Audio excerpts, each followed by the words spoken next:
Assalamualaikum warahmatullahi wabarakatuh.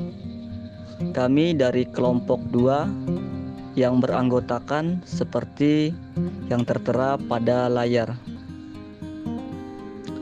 Sini kami akan membahas apa itu kurikulum 2013.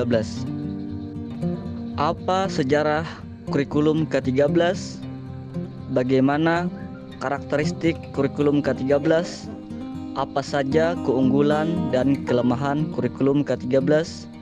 Dan bagaimana gambar struktur kurikulum ke-13?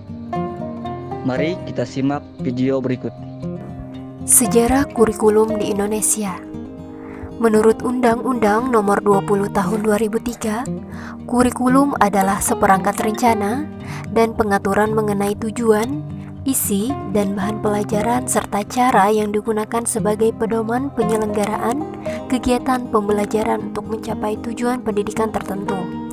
Adapun beberapa sejarah kurikulum di Indonesia, yakni kurikulum 1947, kurikulum 1952, kurikulum 1964, kurikulum 1968, kurikulum 1975, kurikulum 1984, kurikulum 1994, dan suplemen kurikulum 1999. Kemudian kurikulum 2004 atau biasa dikatakan KBK, kurikulum berbasis kompetensi. Selanjutnya kurikulum 2006 atau KTSP, kurikulum tingkat satuan pendidikan.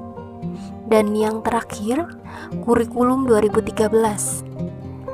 Sejarah kurikulum 2013 pada umumnya terjadi 3 kali revisi. Yang pertama, perubahan kurikulum 2013 revisi pertama, yakni pada tahun 2016.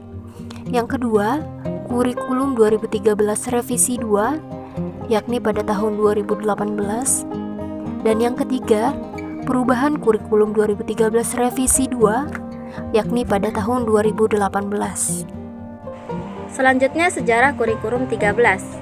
Pemerintah melakukan pemetaan kurikulum berbasis kompetensi yang pernah diuji coba pada tahun 2004. Kompetensi ini diajukan sebagai pedoman bagi pelaksanaan pendidik untuk mengembangkan berbagai ranah pendidikan, pengetahuan, keterampilan, dan sikap dalam seluruh jenjang dan jalur pendidikan.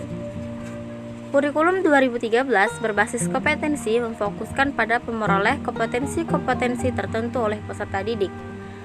Dan karena itu, kurikulum ini mencakup sejumlah kompetensi dan seperangkat tujuan pembelajaran yang dinyatakan sedemikian rupa, sehingga pencapaian dapat diamati dalam bentuk perilaku atau keterampilan peserta didik sebagai suatu kriteria keberhasilan. Karakteristik kurikulum 2013. Dapat disimpulkan bahwa karakteristik kurikulum 2013 adalah dalam setiap pembelajaran memiliki tujuan untuk mengembangkan sikap spiritual, sosial, pengetahuan, keterampilan, sehingga dapat diterapkan oleh peserta didik dalam kehidupan sehari-hari. Dengan bekal pengalaman belajar yang didapatkan, peserta didik akan menerapkannya dalam berbagai situasi di sekolah dan masyarakat. Mata pelajaran yang ada di dalam kurikulum 2013 akan saling memperkuat dan memperkaya antar mata pelajaran yang satu dengan yang lain.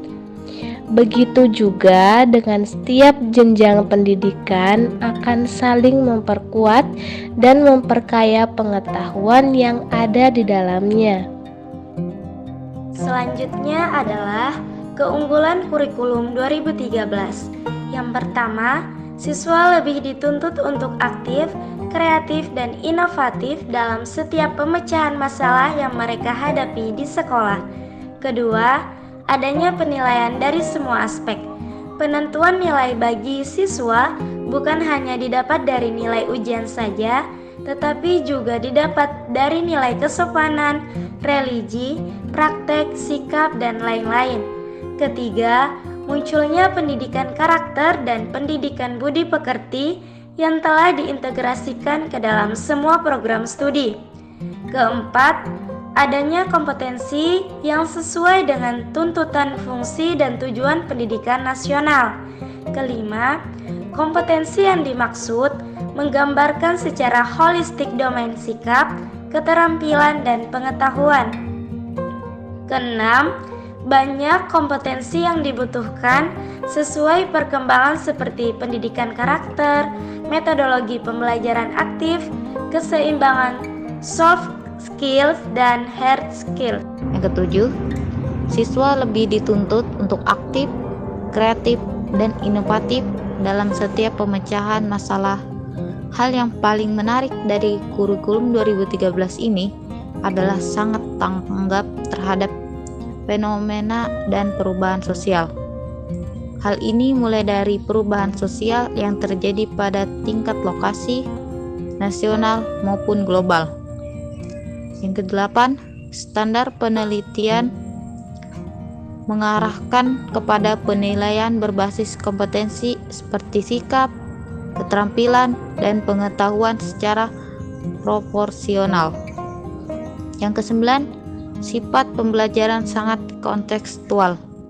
Yang kesepuluh, meningkatkan motivasi mengajar dengan meningkatkan kompetensi profesi, pedagogi, sosial, dan personal. Yang ke-11, ada rambu-rambu yang jelas bagi guru dalam melaksanakan proses pembelajaran, itu buku induk. Yang ke-12, guru berperan sebagai fasilitator. Selanjutnya yang ke-13, diharapkan kreativitas guru akan semakin meningkat. Ke-14, efisiensi dalam manajemen sekolah, contohnya dalam pengadaan buku, di mana buku sudah disiapkan dari pusat. Yang ke-15, sekolah dapat memperoleh pendampingan dari pusat dan memperoleh koordinasi dan supervisi dari daerah. 16. Pembelajaran berpusat pada siswa dan kontekstual dengan metode pembelajaran yang lebih bervariasi. Yang ke-17, penilaian meliputi aspek kognitif, afektif, psikomotorik sesuai proporsi. Dan yang ke-18, ekstrakurikuler wajib pramuka meningkatkan karakter siswa terutama dalam kedisiplinan, kerjasama, saling menghargai, cinta tanah air, dan lain-lain. Selanjutnya, kelemahan kurikulum 2013. Yang pertama, guru beranggapan bahwa dengan kurikulum 2013, guru tidak perlu menjelaskan materi. Kedua, guru tidak terlibat dalam pembuatan kurikulum 2013, sementara gurulah yang berinteraksi dengan siswa secara langsung. Akan lebih baik jika guru dilibatkan dalam pembuatan kurikulum agar berhasil dengan maksimal. Ketiga, banyak guru yang tidak memiliki kesiapan mental. Adapun sebabnya yaitu kurangnya kompetensi dan kapasitas guru dalam mengajar. Maka, guru membutuhkan pelatihan dan bimbingan agar capaian kurikulum 2013 tidak terhambat. Keempat, banyaknya guru yang kurang kreatif dalam menyusun RPP, di mana RPP sangat mempengaruhi hasil pembelajaran. Kelima, pada kurikulum 2013, materi yang wajib dipelajari siswa terlalu banyak, sehingga beban belajar siswa semakin besar dan berat. Keenam, sekolah kurang mandiri di dalam menyikapi kurikulum yang ada. Semua materi ajar dan kurikulumnya harus mengikuti pusat. Dalam struktur kurikulum, menggambarkan ide kurikulum mengenai posisi belajar seorang siswa, yaitu apakah mereka harus menyelesaikan seluruh mata pelajaran yang tercantum dalam struktur, ataukah kurikulum memberi kesempatan kepada siswa untuk menentukan berbagai pilihan. Struktur kurikulum terdiri atas sejumlah mata pelajaran, beban belajar, dan kalender pendidikan. Nah, ini adalah gambar struktur kurikulum 2013 untuk sekolah dasar. Keterangan. Muatan lokal dapat memuat bahasa daerah. Kegiatan ekstrakurikuler pada SD atau MI antara lain pramuka wajib, UKS, PMR. Dalam struktur kurikulum 2013 terdapat 2 kelompok mata pelajaran. Yang pertama, kelompok A. Kelompok A adalah mata pelajaran yang memberikan orientasi kompetensi lebih kepada aspek kognitif dan efektif. Yang kedua, kelompok B. Kelompok B adalah mata pelajaran yang lebih menekankan pada aspek afektif dan psikomotor. Nah, itu tadi paparan dari kelompok 2. Jadi dapat disimpulkan kurikulum K13 merupakan penyempurna dari kurikulum sebelumnya, yang mana setiap kurikulum memiliki kelebihan dan kekurangannya masing-masing. Kurikulum baru 2013 dirancang berdasarkan paradigma pendidikan era global abad 21 atau pada tahun 2010 dari BNSP, yang intinya harus mampu mengikuti draft pendidikan kelas dunia. Demikian dari kelompok kami, yakni kelompok 2. Salah hilap mohon maaf. Assalamualaikum warahmatullahi wabarakatuh.